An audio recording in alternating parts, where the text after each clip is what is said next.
Get going. So I'm going to stop sharing my screen and pop up my script. And first, welcome you all on what's looking to be, from my office window, a really beautiful Sunday morning. So before we get started, I'd like to start this event by acknowledging that the city of Guelph, where the Two Rivers Festival takes place, is situated within the Dish with One Spoon treaty lands between the Anishinaabe, Mississaugas, and Haudenosaunee that bound them to share the territory and protect the land. Here in these river valleys, we have learned that the Attawandaron or neutral peoples were also among the original stewards. We'd also like to recognize the enduring presence of Aboriginal peoples on this land and the history of the First Nations peoples and neighboring First Nation, Métis, and Inuit. Today, there are a wide number of Indigenous peoples who call this territory home under the Haldimand Tract Treaty with the Mississaugas of New Credit.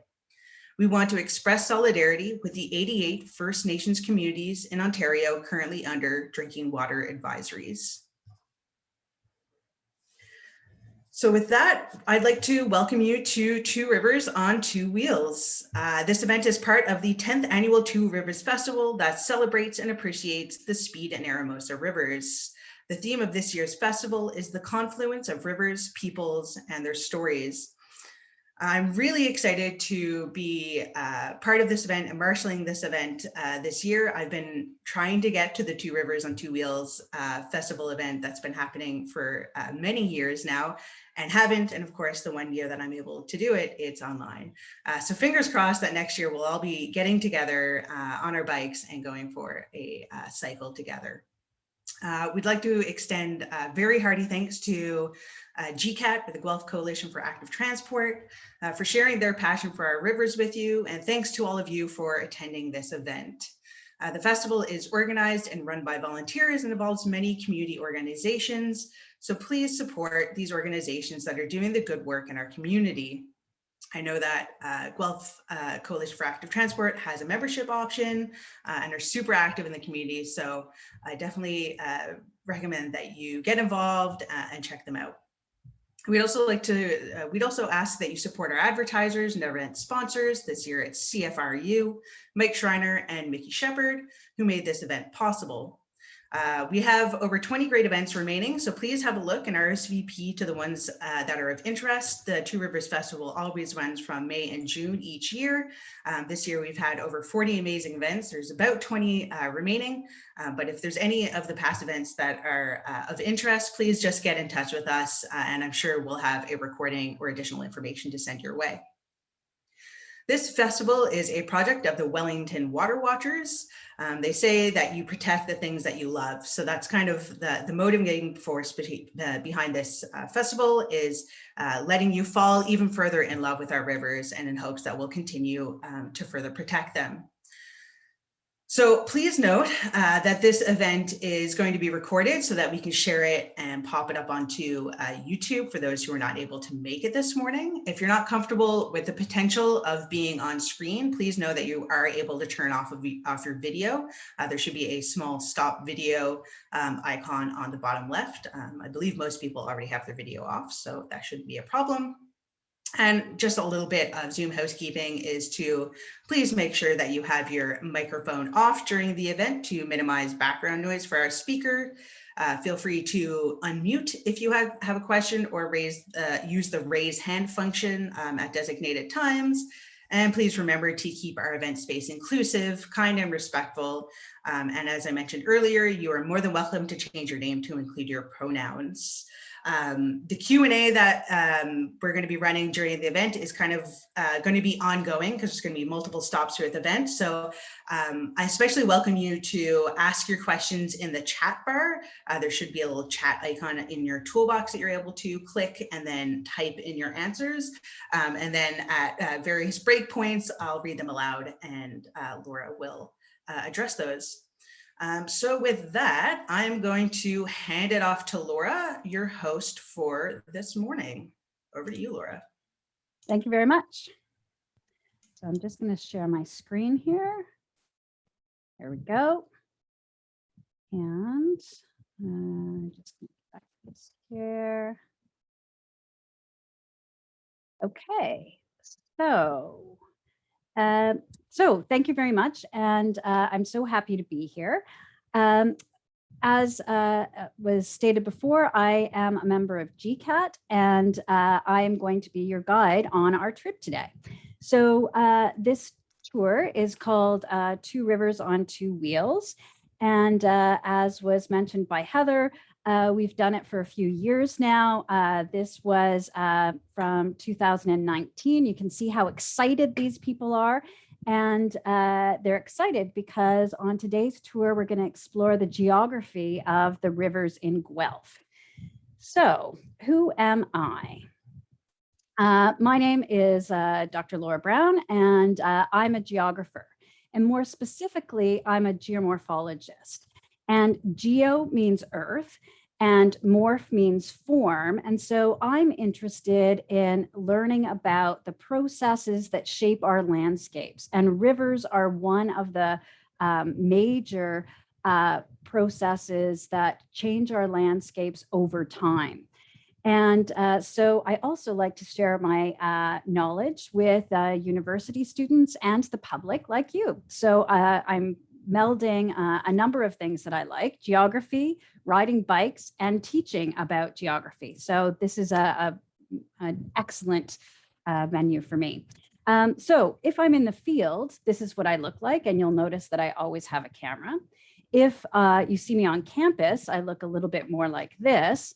But if you see me out and about, this is mostly how I get around town. I love to ride my bike.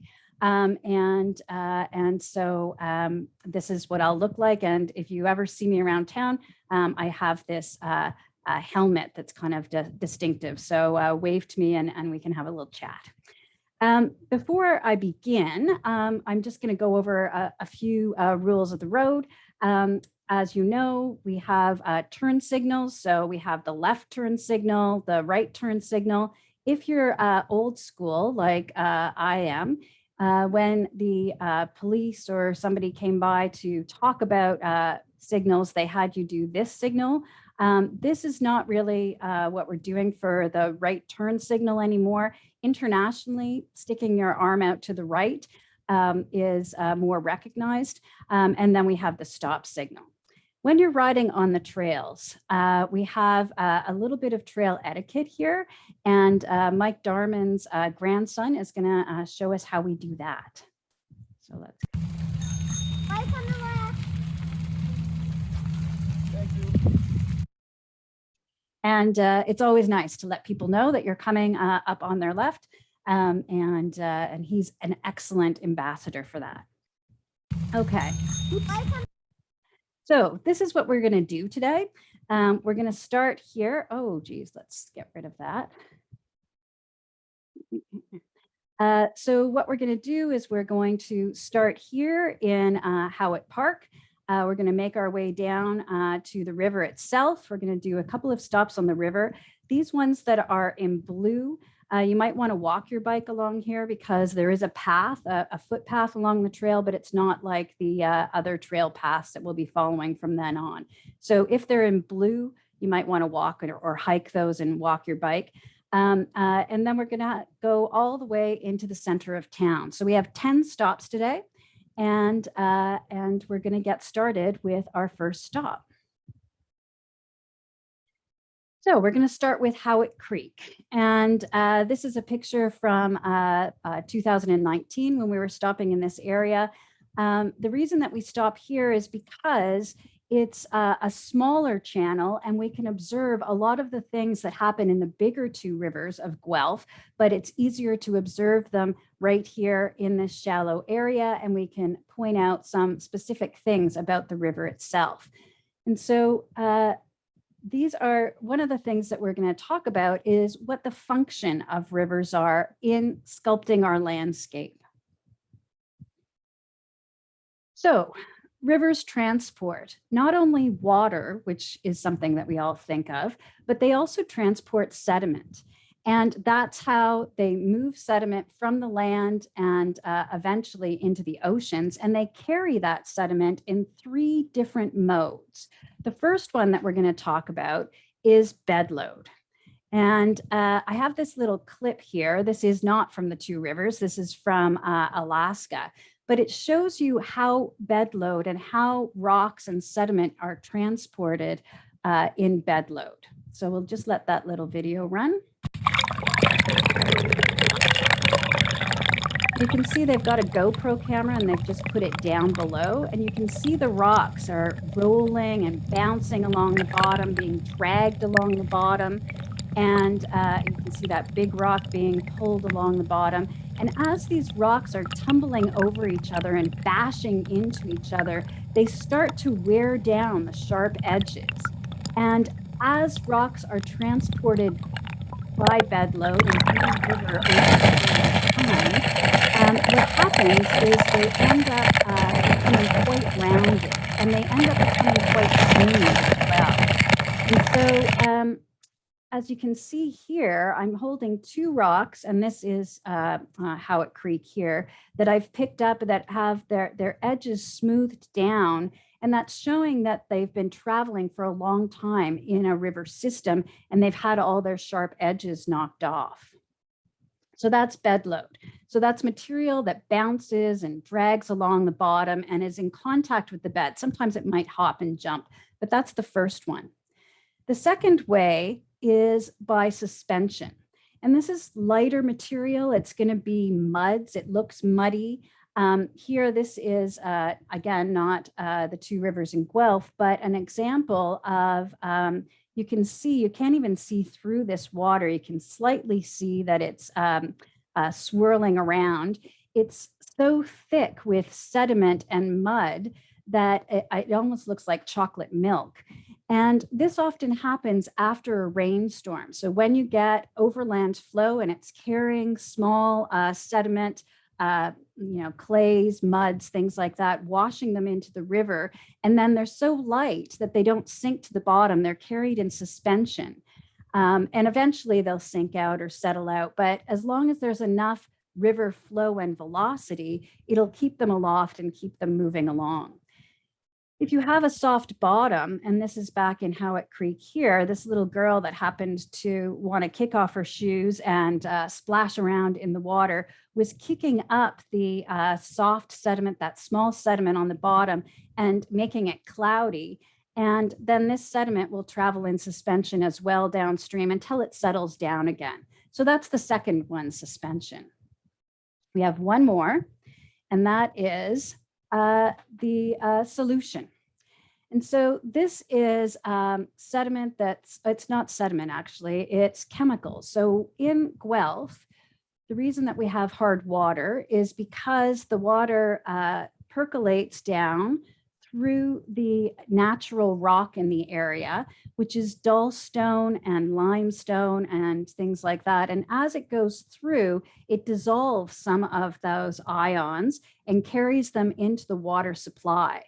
And you can't see sediment that's being carried in solution really, but it's there. And so when you see that the water is very clear, and this is Howitt Park and my foot there showing how clear that water is, you know that there's sediment that's being carried in solution because we have these rocks that easily break down when they're exposed to water and they release those ions. And so that's something that we don't normally see. And I've just got the comparison here from the little girl kicking up the material in the same area and just how clear the water is. So that's my little geography lesson. There's 3 ways that material is carried in rivers and moved from the land into the oceans eventually. The last thing I'm going to talk about here is that we have another mode of transport of sediment and rocks in this area. And we see that when we see these big boulders. And this is a big boulder that is beside that stop at Howitt Creek. And you can see my bike is resting against it. One thing that you'll notice about this boulder is it isn't the regular bedrock that's in the area. So this is me lecturing for my class, and I'm standing beside the exposed cliff that's near the prison lands that I know that there's some tours here. I think every Thursday there's a walk in that area. But there's this quarry that's there that shows the sedimentary rock that's the natural bedrock of this region. This rock is very different. And it's different because it's been carried here by the glaciers. And so when the land was glaciated, rocks were picked up and carried by the glacial ice. And as that ice melted, it dropped the load that it was carrying. And that's where we get these amazing boulders that are called erratics. And you recognize them, first of all, by their size. There's no natural way to move these unless they're moved by ice. Water's not going to move boulders this big. And that they're different rock from the natural rock in the area. Now, we do have erratics that are localized bedrock as well, but rock like this is actually carried from the Canada Shield and been transported here. So that's our little geography lesson about what rivers do, what the material looks like when they're carried by rivers, and also erratics. And throughout the rest of the tour, we're going to see some of those things. So let's go from here to our second stop.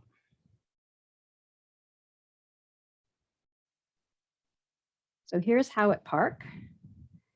And I'm just going to pause the video here. This is really an area you could park your car if you were driving and take your bike off. You can certainly hike all of these places too. You don't need to ride your bike. But as you're leaving this area, while you're going to stop 2, I want you to think about how little you have to pedal to get from here down to stop 2.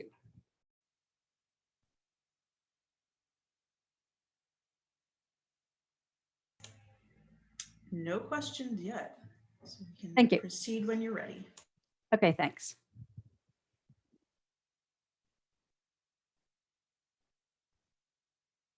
So this is stop 2, and again, we're at Howitt Creek. So Howitt Creek, most of its time travels under the ground. It comes out in Howitt Park there, and it stays above ground, and it's making its way to the Speed River.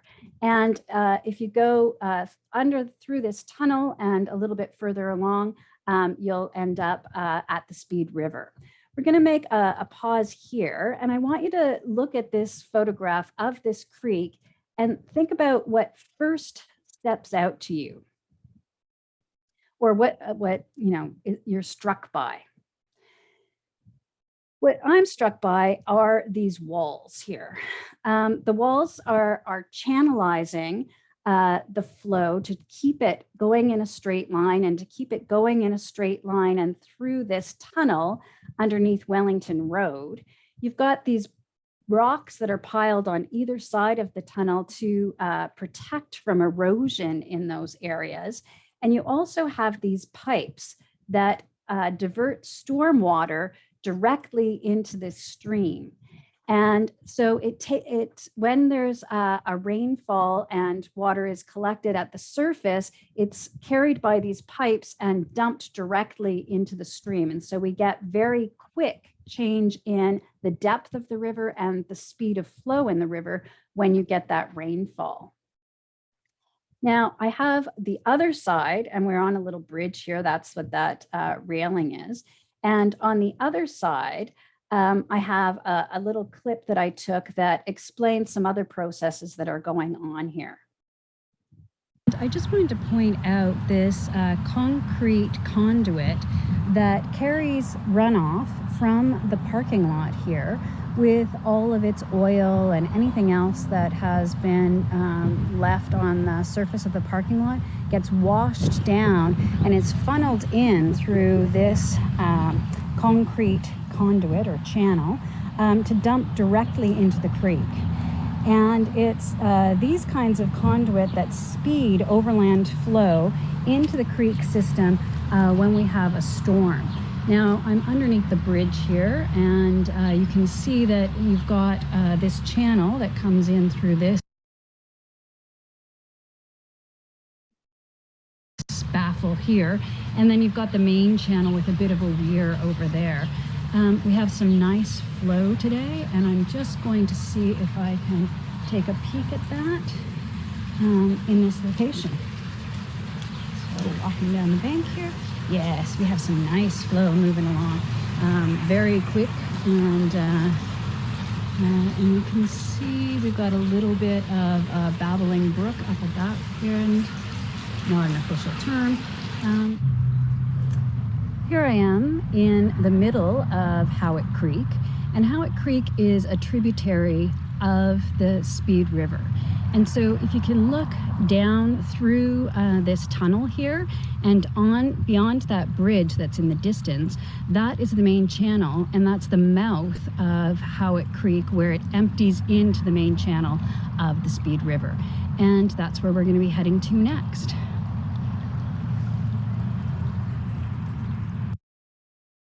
And there again, you can see how clear the water is as it's flowing through that area the day that I took these videos. And you got a chance to see the through that tunnel again and to the bridge that we're heading to next. I just wanted to point out, so we're going to head over to the stop 3. On our route to stop 3, we get to use a magic crosswalk, and this magic crosswalk here, it's pretty quick. You press the button for pedestrians, and it magically stops the traffic on Wellington. So it's a great way to get from the city to the river trails.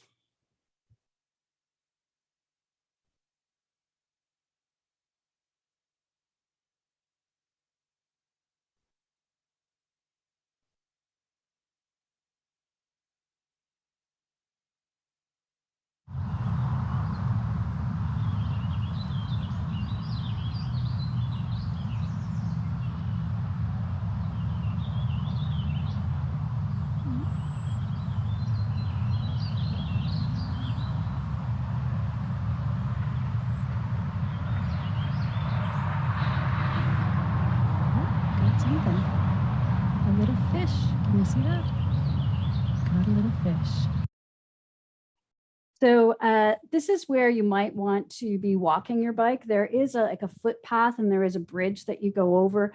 But depending on how confident you are on your bike, you might want to walk along the path to get to this stop 3. As you can see here, stop 3 is shows a particular type of habitat.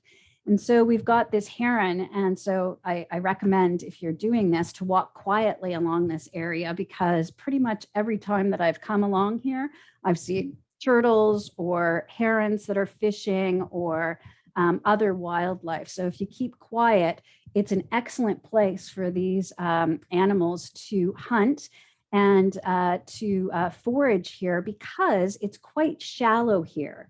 So you can see these bulrushes.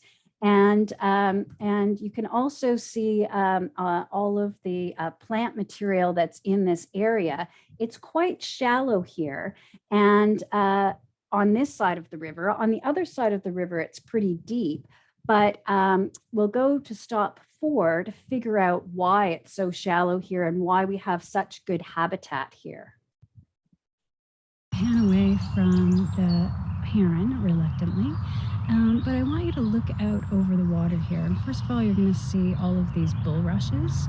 And these bulrushes are growing in this swampy area that we find in this part of the main channel. Oh, there was a big fish that just flapped over there. And one of the things that I want you to notice as we look out beyond that and beyond a bit of kind of like algae growth and things on the surface is that you can see that there's a buildup of sediment, and it's very shallow going out from where I'm standing here. And that's where this heron is fishing, and where there's some habitat here for these types of birds. But what this sediment has been deposited here by the HOWITT Creek as it's come out. And I'm going to take you over now to the mouth of the HOWITT Creek, and all of this sediment has been deposited, and it's like a delta. It's a mini delta that has formed here, and I'm going to talk a little bit more about that when I take you over to the mouth there. So that's it for now.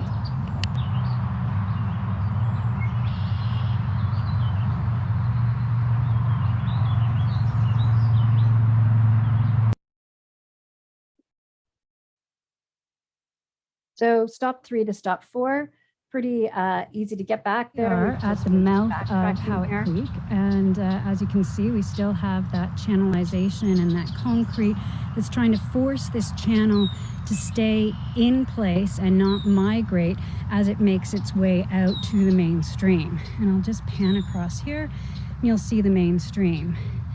As I pan over here, you can see that edge. So it's very shallow along here. And then as I pan over, you can see that it drops off, and that maybe that mallard duck will illustrate the point for me, that he's still on the flats, And as he gets to that edge there, now he's in the main channel, not quite, keep going. Oh, is he gonna stick to the flats? Anyway, now he's in the main channel. Where it's deeper. And so all of this sediment that makes up the shallows, and you can see it goes up and is exposed in that area there, that's all been dumped by Howitt Creek. So as much as Howitt Creek in the flow levels that we're seeing today doesn't look like it would carry that material as bed load, at some times the flow is strong enough to move all of these rocks and move all of those rocks that are down there from the Howitt Creek area and deposit them on the edge of this mini delta here.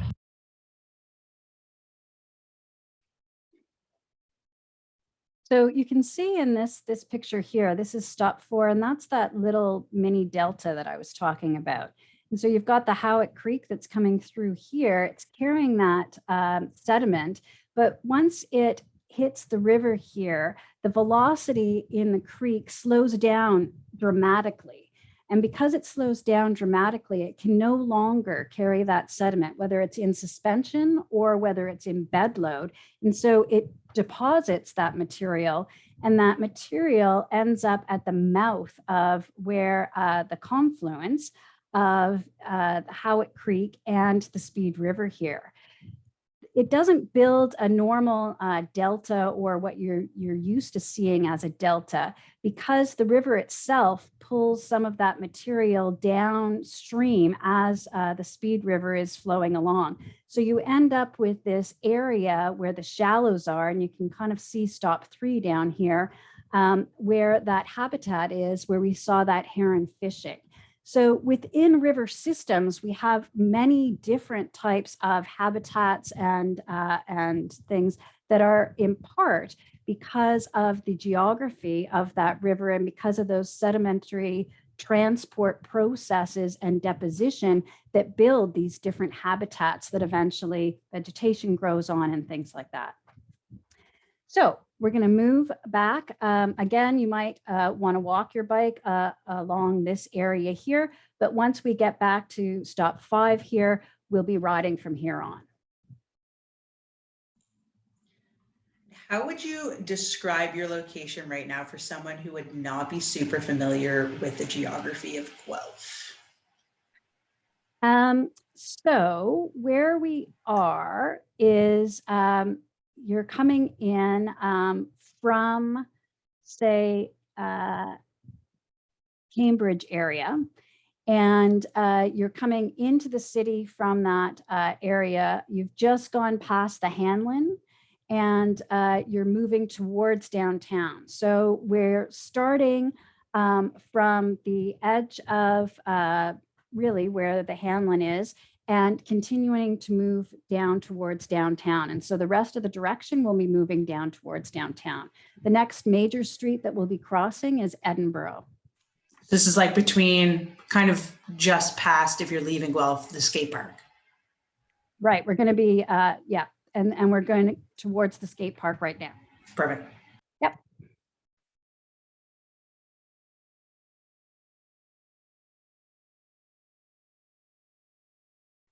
So here we are at stop 5. Oops, let's just move to stop 5. And stop 5 is this turtle park. And we're along the trail now, and we're going towards that skate park. And you can see all of this sand area here. This is actually turtle hatching grounds. And you can see somebody has ridden a bike through here, which is really not a good idea because you're going to disturb those nests. So I highly recommend that you don't ride your bike through here. There's a little plaque here that will tell you all about the nesting grounds and what this area is for. But as a physical geographer, I'm really interested in all of these rocks that are lining this trail. And these are erratics. And so these are the types of boulders. Of course, they weren't just dropped by glaciers in this formation, but these are types of erratics that are found in the area and then are actually moved to block off this trail. I've got a picture here that shows some close-ups of some of these erratics. If you look closely at some of them, these two pieces are actually more local. And you can see that they've got lots of holes in them. They break down easily. They release that calcium and things like that easily. But you can also see these fossils that are in them because these are ancient bits of coral. And so millions of years ago, this area was covered by a warm, shallow sea. And so some of the rock formations that we have here in the bedrock that's quite far down is actually ancient coral. And when you're driving on the 401 from Guelph towards Toronto, you go through a rock cut that you can see on either side that's the same color as this rock here. And that's that ancient coral reef. And it's a place where it's above the road there. So next time you drive past that, you'll know what that is. So when you're going through on this trip or anytime that you're going to the skate park from that magic light that's crossing Wellington, stop and take a look at these boulders. There's some pretty cool things here. You can also see this is again an example of metamorphic rock, and that's from the Canadian Shield. You can see these veins of quartz in some of these other rocks. And then I've just put that erratic in that we saw back at Howitt Creek. Just to remind you of these erratics. So, you know, that's something, if you've ever gone on a tour with me, I'll tell you about erratics and point them out all the time. I find them very cool. Okay, so this is where we are in that turtle nesting area. And you can see that someone's even made a little turtle here. And again, we're moving past the skate park this time to go to our next stop.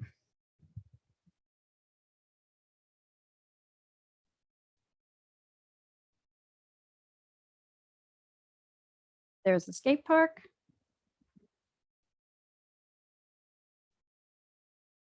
And here we are at stop 6. And there are a number of weirs that are found along the Speed River. And these weirs are built to control the flow again. Now, this is not at this time of the year, but I wanted to put this in as a contrast.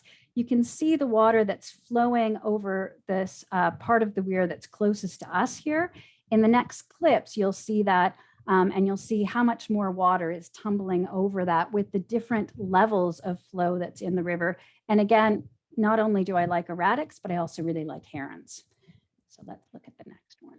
And I'm sure that you can hear that water rushing. This is one of the many weirs that have been set up along the river channel. And it's a way, again, of controlling the flow, of channeling the flow. You can see here that there are notches here where they could actually slide things in to block off the flow. And then instead of going over these thinner bits as the water is tumbling over now, they'd be forced to go over those bigger bits. You can see that as we're closer to the shore here, that the flow is slower. It's not going as rapidly over as it tumbles down. It's kind of excavated into the ground rock below, and you can see that it's tumbling around and turning around in there. As we go towards the far bank there, you can see it shooting through there, and then you get those standing waves. So about 1, 2, 3, 4 slots over, you can see the water shooting over and then curling back up. And those are standing waves. And that happens when the water is very turbulent. If you're a kayaker, you're aware of Oregon whitewater rafting.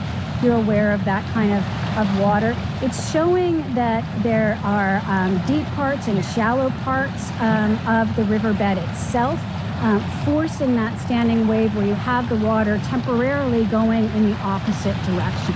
So I just wanted to point that out, and then pan upstream where we're going to cross that bridge and go across to the other side. So I just found this cluster of tadpoles in the river and thought I'd point them out. And so the river, of course, flows and carries water, drains the land, carries sediment off the land, and also serves as habitat, as we talked about before. And in this case, it's a nursery for frogs or toads. So again, just some different habitats and some of the flow dynamics that are created by different structures that we put on the rivers. So our next stop, we're going to cross that bridge, as I mentioned, but while you're going across that bridge, while you're waiting for the light to change here, I want you to, when next time you're out, take a look along Edinburgh in both directions. And what you'll notice is that we have this kind of stepped area here. So it's flat along the bridge, and then you go up and it kind of flattens out, and then you go up again and it flattens out again. And you'll notice that on the other side of Wellington, we have the same type of thing. You go up to Waterloo, it flattens out a bit, you go up again.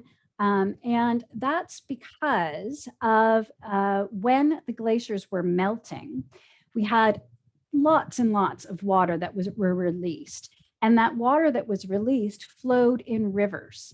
And these rivers cut down into the surface and created these different river channels. The lowest one, where the Speed River is flowing now, and then there was wider at one point, and the flood banks were wider. The floodplain was wider. I'm going to talk a little bit about the floodplain at the next stop.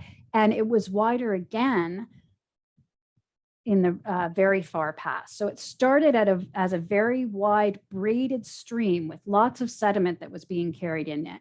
And eventually it worked its way down, it eroded into its bed, it got deeper into the ground, and you had another floodplain area. And now we have the Speed River flowing within its floodplain, and it's at the bottom. So those stepped areas are called terraces. And those terraces are left over from glacial meltwater when the rivers were much bigger.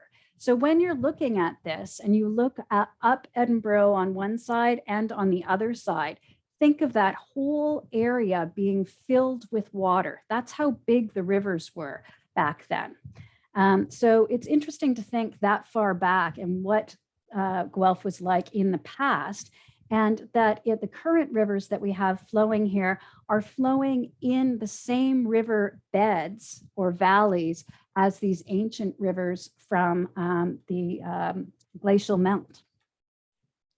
So let's go to stop 7.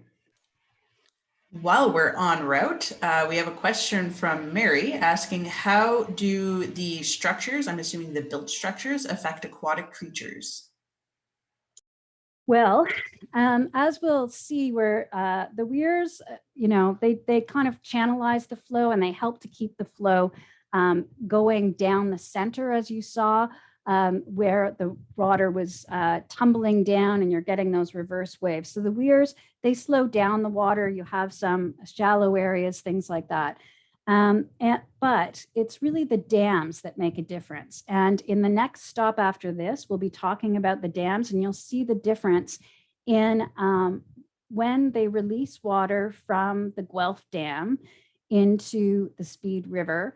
The rivers swell and they fill up to their banks.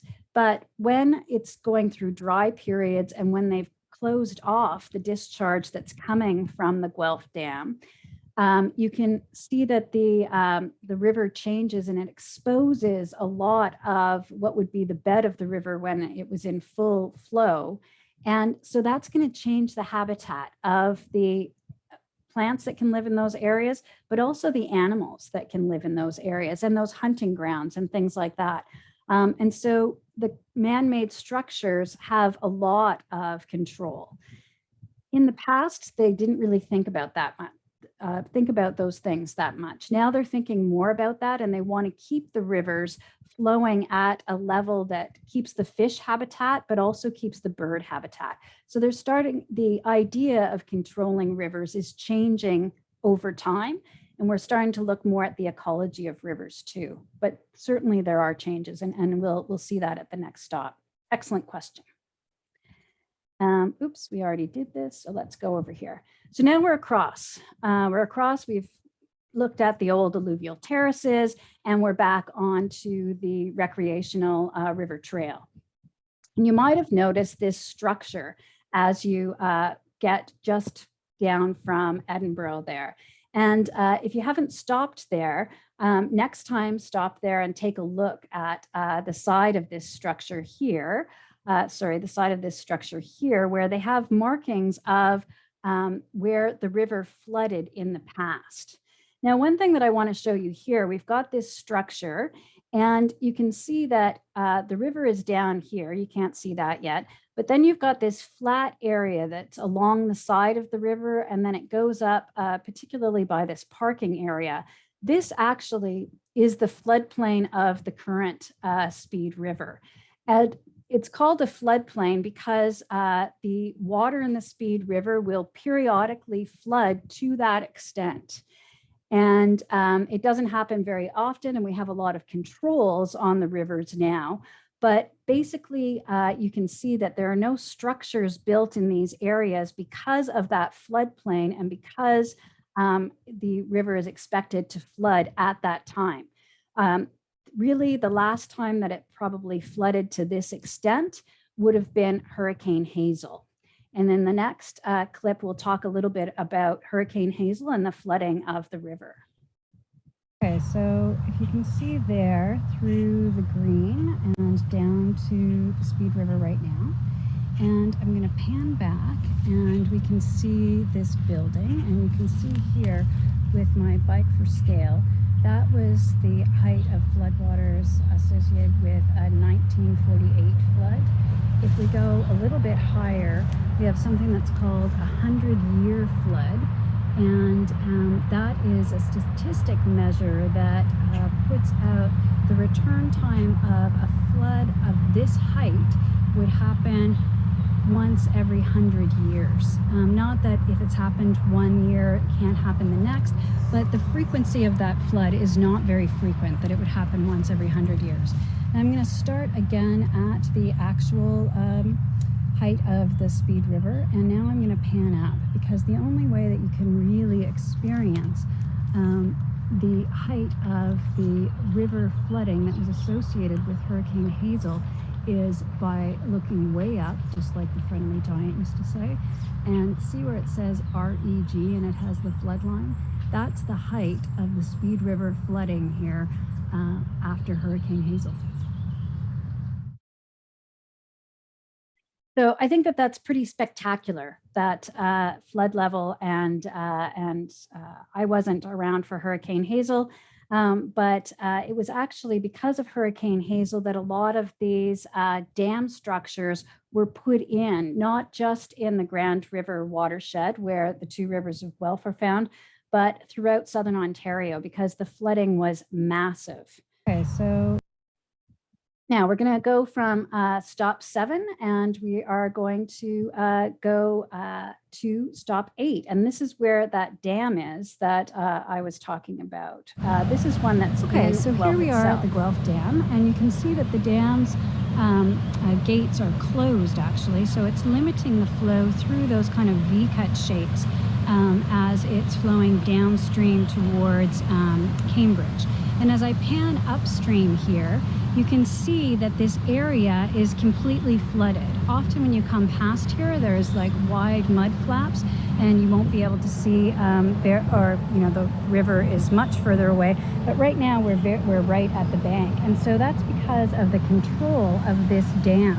And so I talked about the Hurricane Hazel event, and it was post-Hurricane Hazel that places like the Grand River Conservation Area, the Don Valley Conservation Area, all of those became responsible for flood mitigation. And so dams were put in, like this one here, to help control river flow and try to prevent such a massive disaster from happening again. Up at Guelph Lake, the reservoir was developed as part of that project. And so if you continued up the Speed River past where we're going to go today and go up to that dam which has created Guelph Lake, that's all part of this flood control that was put in post-Hurricane Hazel. So I'm going to just pause here. Oh, one other thing that I wanted to show here is if you look at the water here, the color of the water is kind of like a brown color. However, it's clear, so you know that material is not being carried in suspension. Oh, and here's a little toad hanging out, that it's not being carried in suspension. What's happening here is that we have tannins that are released from the leaves, and you can see that leaf matter on the bottom. You can see how slow the flow is along this bank, but that leaf matter isn't moving at all. But much like your tea, the tannins are leached out of the leaves and stain the water, and so the water becomes this brown color. It's not muddy per se, but what it is it's carrying the tannins in solution. So again, going back to the three modes of transport: bed load, if the material was moving and bouncing along the bed; suspension would be muddy water where you couldn't see through the bottom; or we have a solution where we have the tannins, and then of course the limestone and things that we would have in Guelph. Okay, and I think I was hoping that toad would come back, but I guess not.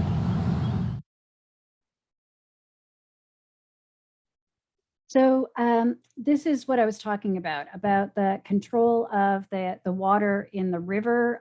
This is that a picture from, or a still from the video that you just saw, with the gates closed. And so the water is going down through these little V's.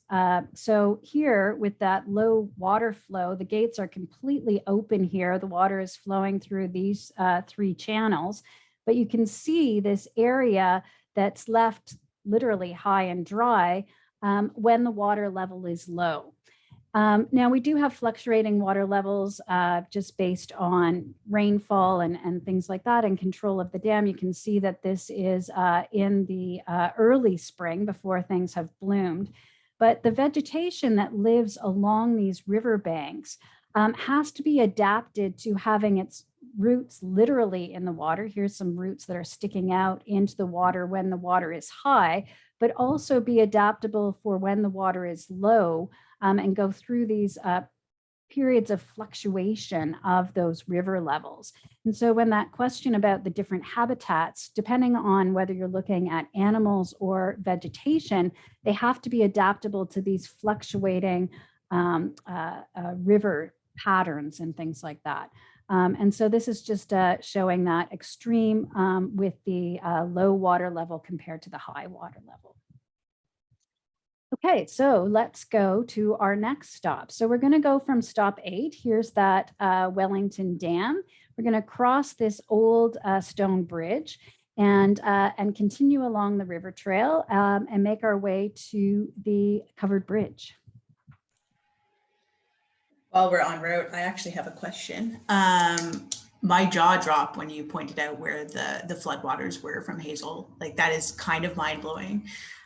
Since then, have we hit the 100-year flood mark, or have the dams regulated it so that we've not actually gotten, despite the amount of rainfall that would lead us to hit the 100-year, have we actually hit that flood level since, do you know? The 100-year flood level, I don't think that we have hit that 100-year. Hurricane Hazel was like about an 800-year flood level, and that's statistically speaking. And so it's much higher than the 100-year flood level. These statistics, the 100-year, the 800-year, those kinds of things are really showing not that they're going to happen every 100 years or 800 years, but the probability of frequency of those things happening. So 800-year floods, very infrequent. And we haven't really had that clashing of weather systems where you had the hurricane that was coming up from the tropics, lots and lots of moisture laden air clashing with a cold front and just dumping water when we already had saturated ground. So there were lots of things that led to the conditions that we had that very high flow. A lot of the regulation in Southern Ontario is based on the Hurricane Hazel floods. And so things like the floodplains have become parklands so that we don't wipe out houses and things like that, you know, because of that. But yeah, it is jaw-dropping, and also that water, not only is it wide, but it would be strong and like really like those standing waves. Like it would be, I've got goosebumps just thinking about it. It would be quite an awesome and terrifying thing, I think. Okay, so here we are at the confluence of the Speed and the ERAMOSA rivers. And so I've got two showings of this. This is from the other side where you can see the bridge here, the covered bridge, and going up underneath that bridge and in this up underneath the bridge and in this direction, you have the Speed River. And that's here. This would be the Speed River and it's going through downtown. Here we have the ERAMOSA River that's going up towards Rockwood. And this is the ERAMOSA River here. They come together at this confluence where two rivers meet, and then they flow down in this direction or in this direction towards Cambridge, where eventually they meet up with the Grand River. So here we have the ERAMOSA River, and this is a map from the Grand River Conservation Area. And you can see it going through Guelph here. We're at the confluence here. This is the Speed River, where we have that dam where it dams and creates Guelph Lake. It's this dam that controls a lot of the flow that's coming down through the city and making its way along the Speed River until we get to Cambridge, where it meets the Grand River, and eventually the Grand River flows out into Lake Erie. From Lake Erie, it flows into Lake Ontario. The water flows into Lake Ontario and eventually makes its way out through the St. Lawrence to the Atlantic Ocean. So this just kind of gives you an overall perspective of this is the Grand River watershed. It takes up a lot of Southern Ontario. It's quite a large watershed. And we're just part of it here. So here we are in the two rivers here. And right now we're right at that point there at the confluence.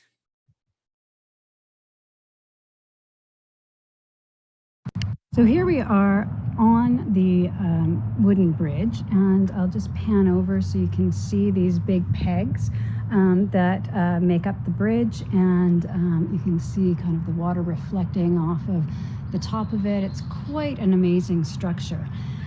So I want to encourage you here to take a peek out through the bridge here, because this is really the only time that we get to see the river from above. And again, just to reiterate, we don't see any of those rocks moving on the bottom. We can see through to the bottom, so that's good. And we can see sometimes fish.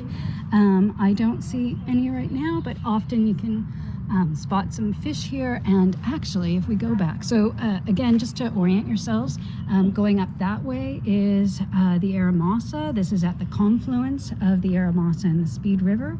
The boathouse is over there.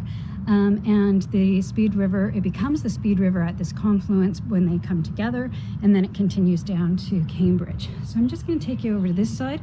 Of course, these people are fishing, much like our heron that was fishing before. And this is going back into the city towards downtown. We're going to continue along this way and go to where the city of Guelph was founded. So take some time on this bridge, maybe get yourself an ice cream and enjoy yourselves. Okay. And we're on to our last stop here. So this is the last stop of our trip.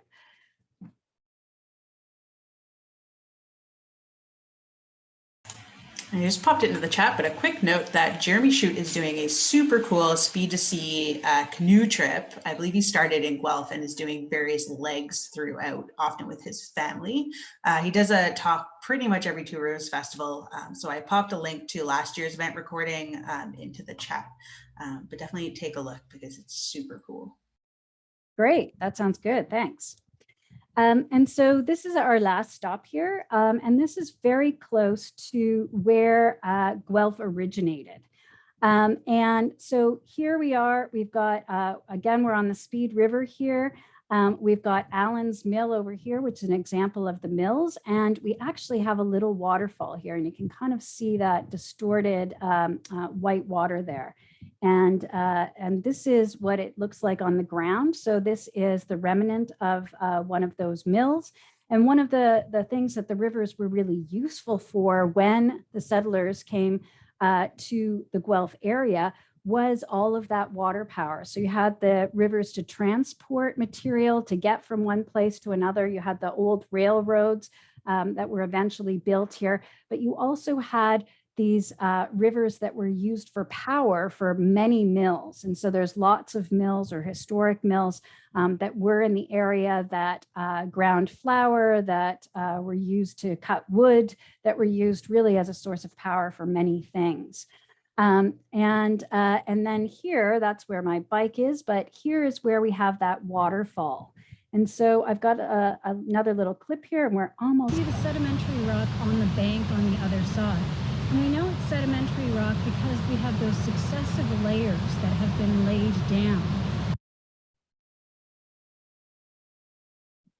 So here's that natural sedimentary rock. Of course, we've got the buttress for that old railway bridge here, but you can see again that exposed sedimentary rock that's the natural rock in this area, and the waterfall.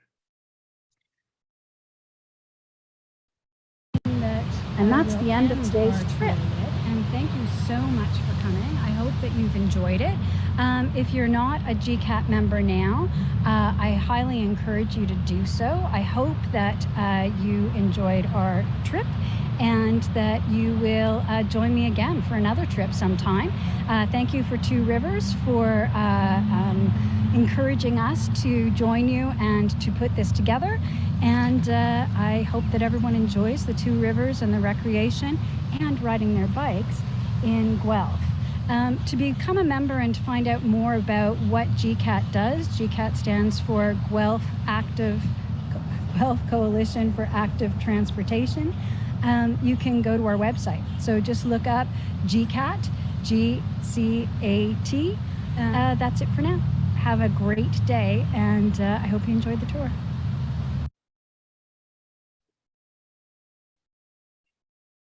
So I hope to see you on the trails, and if anyone has any questions or comments, I'll hang around for a bit. We only have a few minutes left, but I'm happy to hang out and chat. And I hope that those little clips, I got what's this called? A GoPro, and as you can see, I'm just learning how to use it. So, but I was happy to share a couple of videos at least, and hopefully next year we can be doing this live. And I'm going to have a new route for next year and new things to show you about the cool rivers in Guelph. Thank you so much, Laura. That was amazing. I am also a geographer and spent many years teaching first year physical geography. Really? But poorly compared to this. You made it so so fun and really amazing. So thank you so much. And happy adventuring, everyone. And stay hydrated, stay safe, and feel free to stick around if you have additional questions for Laura. We can do a couple extra minutes for sure. Okay, great.